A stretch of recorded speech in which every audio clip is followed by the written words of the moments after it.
Olá pessoal, tudo bem? Sejam bem-vindos a mais uma videoaula de dicas de língua portuguesa para concursos vestibulares e Enem aqui do nosso canal.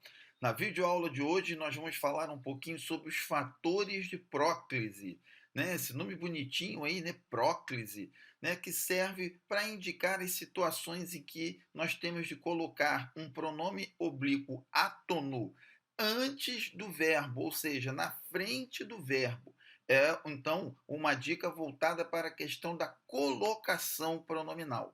Colocação pronominal é um assunto não tão frequente assim em concursos, mas que às vezes costuma cair e sempre traz uma dificuldade para o aluno em função da grande diferença que existe entre o uso comum da colocação pronominal e aquilo que é cobrado pela chamada norma culta, certo? Mesmo as construções que envolvem colocação de pronomes não são tão frequentes assim, né? Então muitas vezes a gente fica com bastante dúvidas, tá? Mas o nosso caso aqui é mostrar bem devagarinho todos esses pontos aí relativos à colocação pronominal, né? E hoje então nós vamos falar aí sobre os fatores de próclise, fechando com uma grande dica para você não mais errar esse tópico. Tudo bem? Então olho na telinha aí que nós temos a seguir as 6 situações que exigem com que o pronome oblíquo átono seja colocado antes do verbo. São os chamados fatores de próclise, também conhecidos como atratores,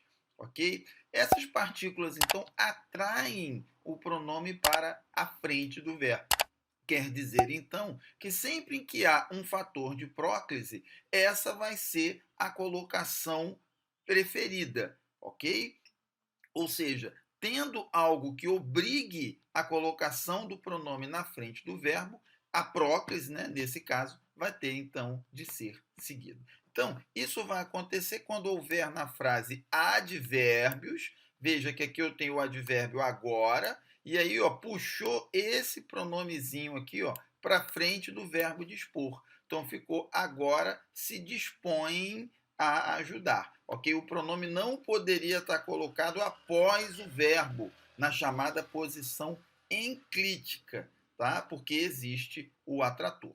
A mesma coisa palavras negativas. As palavras negativas, né, a mais comum delas é o não, mas pode ser o nada, né, o nunca, ok? Então, essas palavras também atraem o pronome para frente do verbo. Ó, veja aqui que o pronome oblíquo ter, tá? Ele está colocado numa posição proclítica, ou seja, inicial, em relação a esse verbo, ok? Pronomes relativos também são fatores de próclise, ok?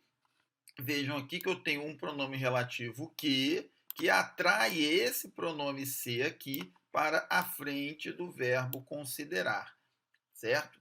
Pronomes demonstrativos, né? Este, esta, isto, esse, essa, isso, ok? Aquele, aquela, aquilo, né? Então, o, os, a, as, que equivalem aos demonstrativos, tá? Eles também atraem o pronome, ó, o nós aqui no caso, foi colocado na frente da locução verbal aqui, tudo bem?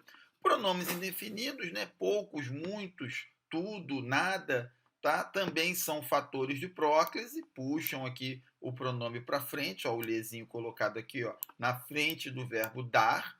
E, por fim, conjunções subordinativas, como o quando. Quando me vi sozinho, chorei, né? Esse quando aqui também é um fator que atrai o me para frente do verbo.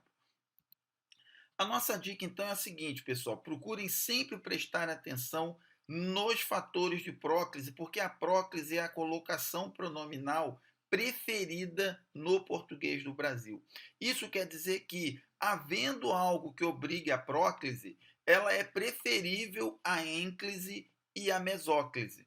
Ok? Então isso já te dá um encaminhamento ali, principalmente para as questões envolvendo certo ou errado. Ok? Havendo o fator de próclise, ok? A próclise tem de ser a primeira opção a ser considerada, ok? Não havendo fator de próclise, aí a gente pode ver se a ênclise cabe. Existem situações do uso da ênclise, e não cabendo nem próclise nem ênclise, aí sim nós vamos para a mesóclise, ok? Ênclise e mesóclise vão ser assuntos da nossa próxima dica sobre colocação pronominal, ok? Então eu espero que vocês tenham gostado da dica. Se tiverem, deixe aqui sua crítica, sugestão e comentário, ok? E eu espero vocês na próxima videoaula. Um abração e até lá.